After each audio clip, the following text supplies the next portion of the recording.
everybody, welcome back. Adam with High Desert Hollow here, getting ready to go over some tree grafting. If you haven't seen the first video that I put up on this, it was on gathering scion wood.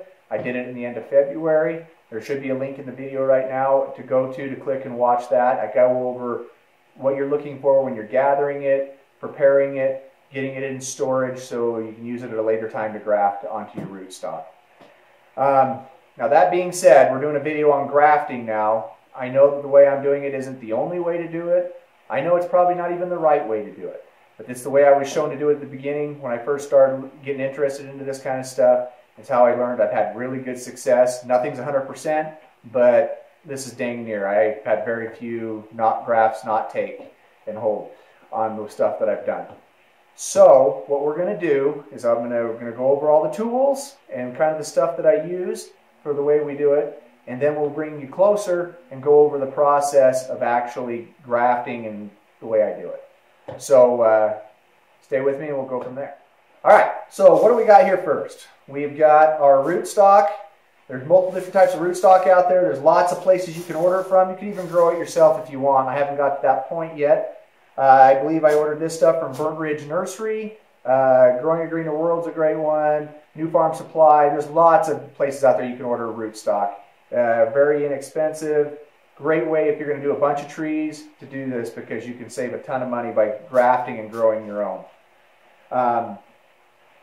Next tool I've got here is it's a new grafting tool I've got. I ordered this from Grant Schultz at New Farm Supply.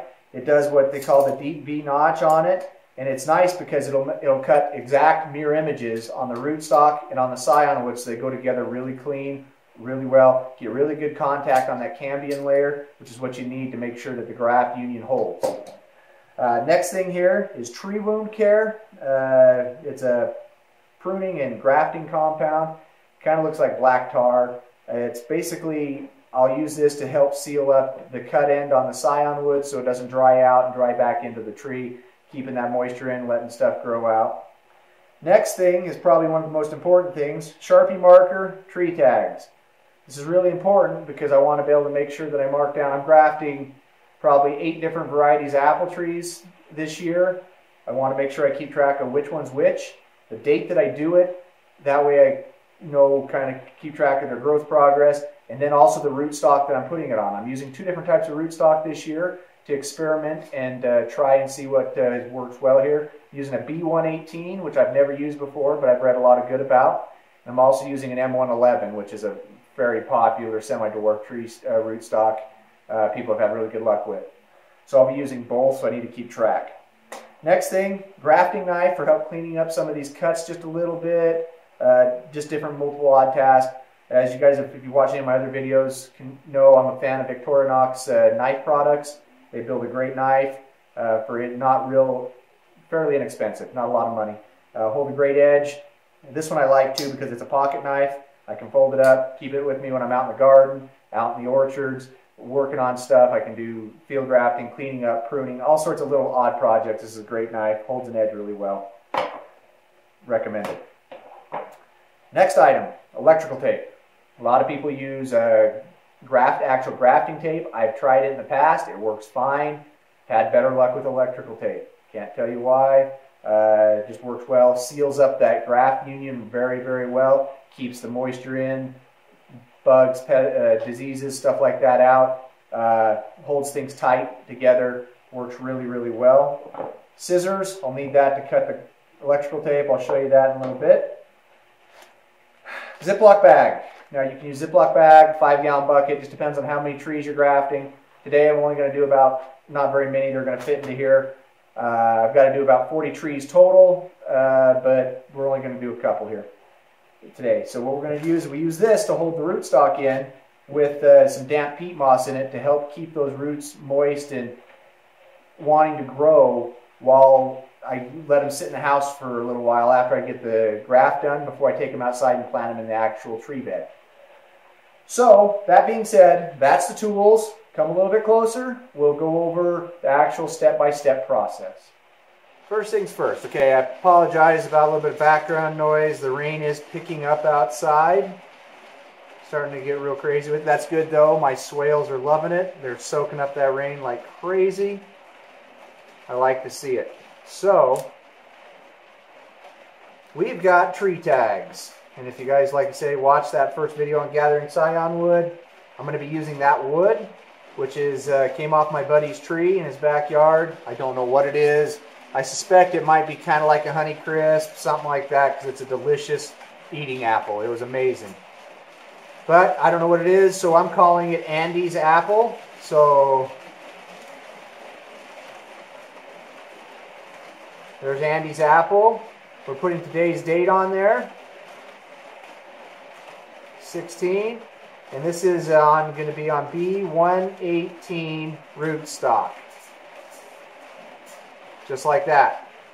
So that way I know what this is. I keep track. You know, I don't want to get confused and all of a sudden wonder, I've got another mystery apple. Okay, that's done.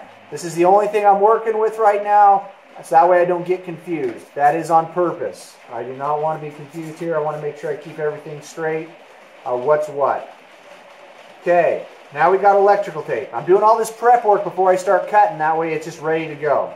Cutting off this electrical tape, about 4 to 5 inches.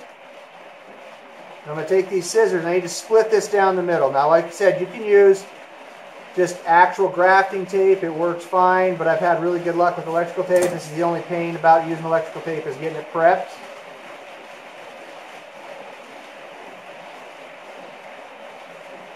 So what I'll do is I'm just going to cut this down the middle and set it aside so that way it's all ready to go. Okay, that done. What we're going to do is we got our roots, or our scion wood. Now, like I said, this came off of Andy's apple. Some of these are better than others. Some are, I didn't have a lot to work with on it, but I still want to give it a shot and try to get it to work out. I want to try to get at least 3 buds on there. For the best, came in pretty small. I thought it was gonna. I ordered some bigger stuff. I don't know if I got towards the end of what they had or what. So I want to try to match this up as close as I can, but it doesn't got to be perfect. We're gonna go with that. We'll set these aside. Okay, we got that. Just got our rootstock. Kind of a neat tool, like I said. Got this one from Grant Schultz at New Farm Supply. Basically, it works kind of like a pair of pliers. You squeeze that. If you look, we got some blades in a V shape. And when we squeeze that, they go down, and they're extremely sharp blades, which is what we want, because what we're going to do is we're going to position that rootstock in there. And we want it to go in and cut our V. Now this is just garbage. We're getting rid of that. Now, on this end, I'm going to pick the scion wood we're going to go with. Once again, we're doing this. The whole reason we're going through this whole process is because this is the genetics of the tree I want. This is not. You're not going to get a true to type apple off of a seed. And so what we're doing is we're grafting a known variety to a rootstock, which is actually going to control the growth of the tree a little bit. And just a healthy, vigor, disease resistant, all that. Now, if you notice, we put the rootstock in this way. The scion wood, it goes in the opposite way. Now, you want to make sure you get the buds going the right direction. And we're going to get that in there. We're going to get that lined up. Same exact way. Oh, let's try one more cut on that one. That one didn't cut the way I wanted it to. There. Now you can see we got a V there, we got a V there, and now they're going to go together. Now I'm just going to kind of play with it in each direction, because what I want to do is we got to get contact for the cambium wood on at least one side. Now it's ideally best if we can get it contacted on both sides, but that's not going to happen with this particular rootstock because it is smaller than anticipated. Let's see.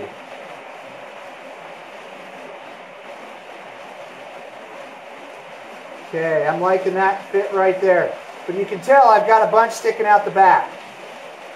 Now to get a good tight wrap on that, I'm going to have to take some of that off. So I'll take my grafting knife, and I'm just going to make clean one pull cuts. Try and take that back side down a little bit. So that way when we insert it,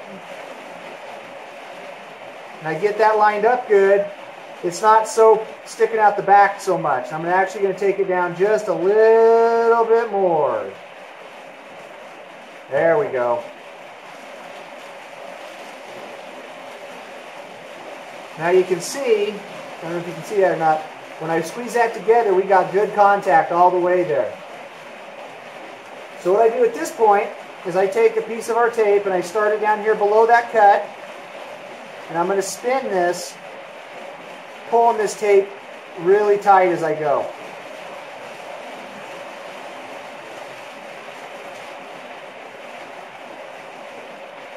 And what's happening is I'm sealing this up, but I'm matching up, like I said, that cambium layer on the rootstock and on the scion wood.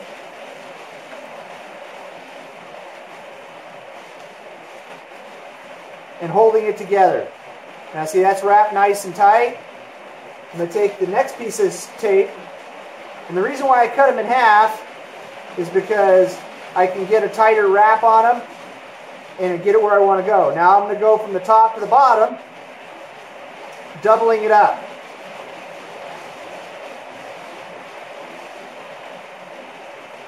I want to make sure this is sealed up really well. I don't want any air to get in there. Air is our enemy, because it'll dry things out and make it so we don't get a good joint. Now I'm going to take one more piece of tape. This piece of tape I'm going to leave full. This is kind of almost a strength thing. Just that last bit of sealing on there. I've already got a good coverage on that, so I'm not worried about splitting this one in half. I'm just trying to firm that joint up a little bit. So I'm going to do the same thing. Just going to wrap that right down through like that. That is a completed graft unit. Looks kind of goofy right now because it goes from small to big, but it should actually balance out in the end. Once we get this in the bed, this will actually pick up and take off, hopefully getting all of our energy up into here, getting that growth out of this, and we'll prune from here up. And this will all turn into just root underground. Now as this tree grows, by the end of the season, I'm going to take my grafting knife and I'm just going to cut a small slit down this to and I'm not going to peel it off. You don't want to peel it off because it'll actually peel bark away with it. But we put that cut in there, it's a relief cut, so that way as the tree is growing and this union's healing and getting bigger, that tape will just spread and eventually it'll just weather off and it'll fall off and we'll have a good union there. Genetics will be continued up on this end. We got the dwarf rootstock on this end. This will actually be majority in the ground. When I put it in the ground, I'll barely plant it so that it's just that part, that much under. This is all getting our nutrients out of the ground. So yeah, ready to go. I've got a couple more to do, and we'll go from there. All right, so we got our tags ready. Just going to get the tag on the tree. We're going to use our tree wound. Once again, I'm going to use this part to take the lid off of that. You can kind of see in there it is just a black tar looking mixture. What we're going to do is I'm just going to take this cut end and we're just going to dip it in there a little bit, get a little bit of the excess off. But what we're doing is protecting and sealing that one end so that way it doesn't dry out, it doesn't dry back into the scion wood and kill it off. We need to make sure that that's taken care of and protected. Now we got our Ziploc bag with the damp peat moss. Got a little bit of peat moss in there now. What I'm going to do is I'm going to take these trees and I'm just going to get those roots in there. Want to make sure we keep all those nice and covered up. We don't want them to dry out at all. Bring that over here so I don't make a huge mess on my bench. Now I'm just going to fill that bag with this damp peat moss. Working that stuff in and around those roots. Like so.